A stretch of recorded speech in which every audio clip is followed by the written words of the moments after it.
جی ناظرین السلام علیکم. ویسے تو ہم دن میں دو ویلاگ کرتے ہیں اس یوٹیوب چینل سے، لیکن آج ایک بہت اہم خبر ہے. اس خبر کے حوالے سے بات کرنا بہت ضروری ہے، اور فوری طور پہ بات ہو تو اچھا ہے، لوگوں کو بات سمجھ آ جاتی ہے.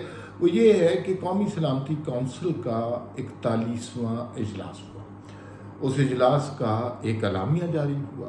اس اجلاس میں تمام ہی بڑے لوگ، جوائنٹ چیف بھی شامل تھے، آرمی چیف بھی تھے، سروسز چیف بھی تھے، وزیر خزانہ بھی تھے، سارے لوگ، وزیر اعظم بھی تھے. انہوں نے چیئر کیا.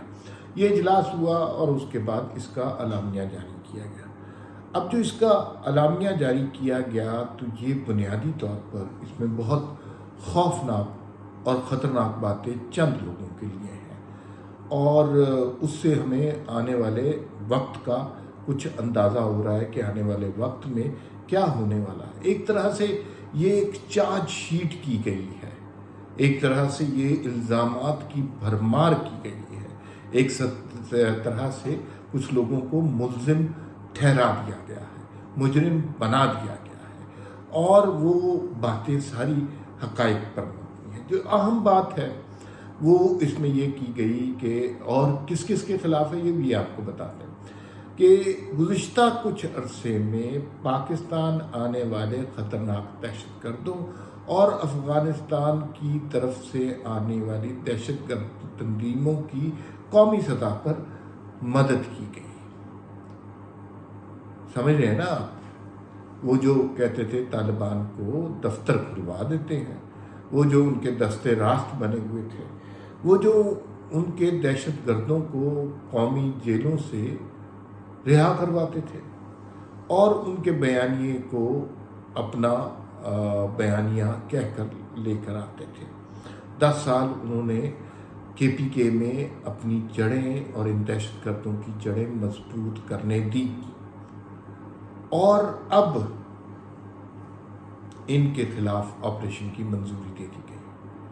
اور یہ پہلے بھی چھوٹے چھوٹے آپریشن ہو رہے تھے، اب ایک بڑا مربوط آپریشن جو ہے اس کی منظوری دے دی گئی ہے.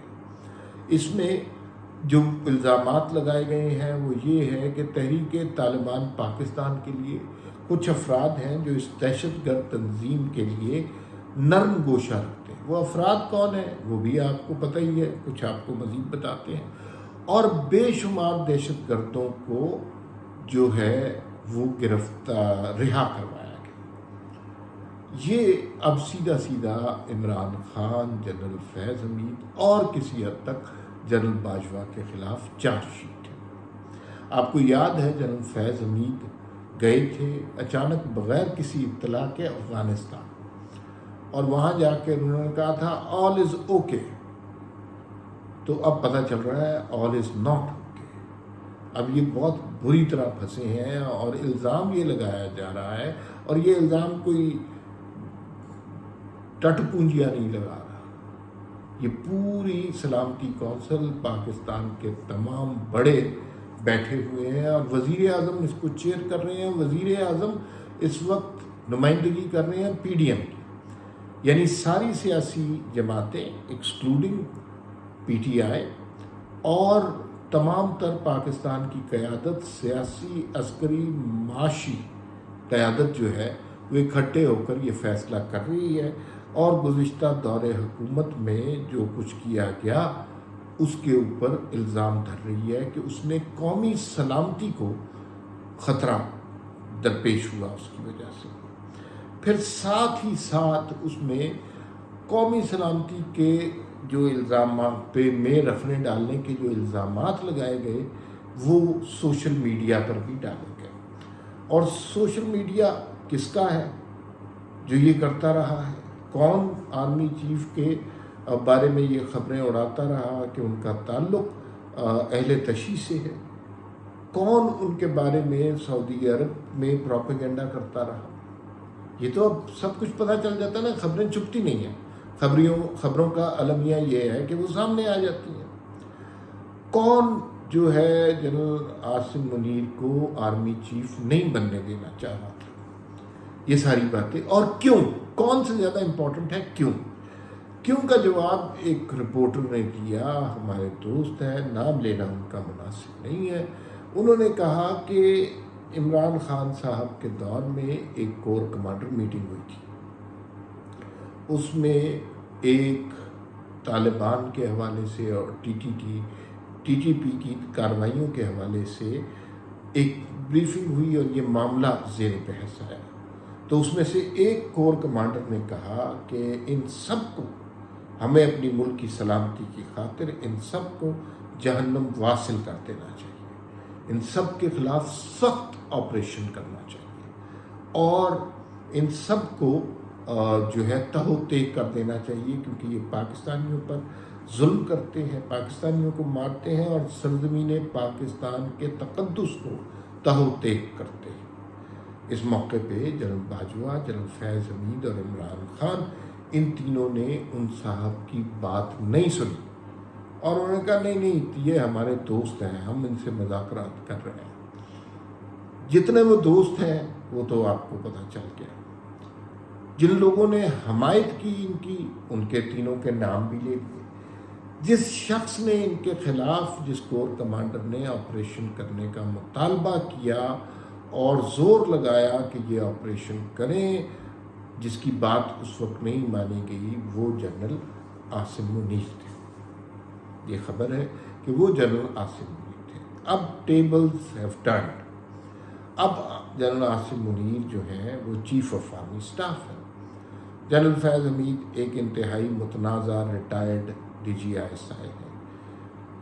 جنرل باجوہ ایک انتہائی متنازع ریٹائرڈ آرمی چیف ہے۔ عمران خان ایک انتہائی متنازع سابق وزیر اعظم ہے۔ تو اب ان کے کرتوت کھل کر سامنے آ رہے ہیں۔ اب سوشل میڈیا کے ٹرولز، گینگز اور وہ جو کبھی اپنے آپ کو میجر بتاتے ہیں، کبھی کرنل بتاتے ہیں اور ساتھ ہی فوج کے خلاف زبردست قسم کا پروپیگنڈا کرتے ہیں، جو کہتے ہیں کہ پاکستان کے بے شک 3 ٹکڑے کر دو لیکن عمران خان کو وزیر اعظم دے آؤ۔ تو یہ سارے لوگ جو ہیں اب آہستہ آہستہ ان کے گرد شکنجہ تنگ ہونے لگا ہے، کیونکہ اب باتیں کھل گئی ہیں۔ اب کوئی ایسی بات نہیں رہی کہ جو چھپی ہوئی، سیدھا چارج شیٹ کیا ہے 3 لوگوں کو، اور عمران خان کا اب مجھے کوئی مستقبل نہیں نظر آ رہا۔ کم از کم جب تک عاصم منیر ہیں تو کوئی سوال ہی نہیں پیدا ہوتا۔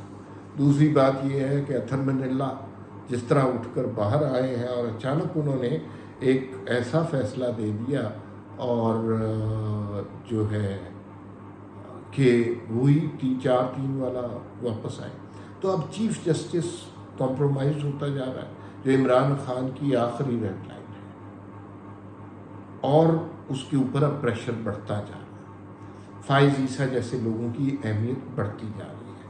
اطہر من اللہ کے بعد بھی بہت بے شرم ہوں گے کہ اگر چیف جسٹس صاحب استعفیٰ نہیں دیتے، کیونکہ اب مریم نواز نے تو کھل کے ان کا استعفیٰ کا مطالبہ کر لیا ہے، تو اب انہیں استعفیٰ دینا پڑے گا یا فل پوسٹ بنانا پڑے گا۔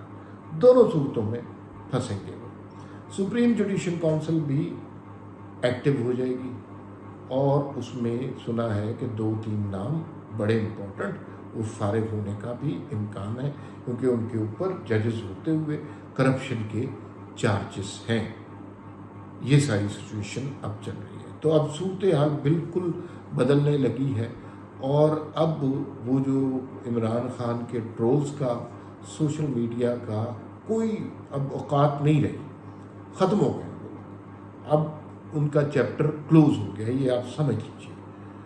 اور عمران خان کو سزا ہوتی ہے، جنرل فیض حمید کا کورٹ مارشل ہوتا ہے، یہ پہلے ہم باتیں سنتے تھے، لیکن آج کے اعلامیے کے بعد ہمیں یہ لگ رہا ہے کہ یہ وہ وقت دور نہیں ہے جب ان لوگوں کا کورٹ مارشل ہوگا، انہیں سزا دی جائے گی۔ یہ بڑی امپورٹنٹ باتیں ہیں، کیونکہ جو الزامات آج لگائے گئے ہیں وہ کرپشن کے نہیں ہیں کہ 2-4 ارب کہیں ادھر سے ادھر کر لیے، وہ ملک کی سلامتی کے خلاف سازش کے ہیں۔ یہ بہت خطرناک بات ہے۔ جہاں تک آپریشن کا تعلق ہے تو بڑی صاف سی بات ہے، فورسز اب آپریشن میں جانے لگی ہیں، پولیس دہشت گردی سے مقابلہ کر رہی ہے، نیوی یا ایئر فورس بھی آپریشن میں ہوگی تو چیف الیکشن کمشنر اپنے طور پر بغیر فورسز کے الیکشن نہیں کرا سکتے. الیکشن بھی آپ سمجھیں معاملہ ختم ہے. اس اعلامیے کو بار بار غور سے پڑھیں. اس سے ایک ملک کی ایک نئی تاریخ بنتی نظر آ رہی ہے. فی الوقت اتنا ہی، پھر ملاقات ہوگی. اللہ حافظ.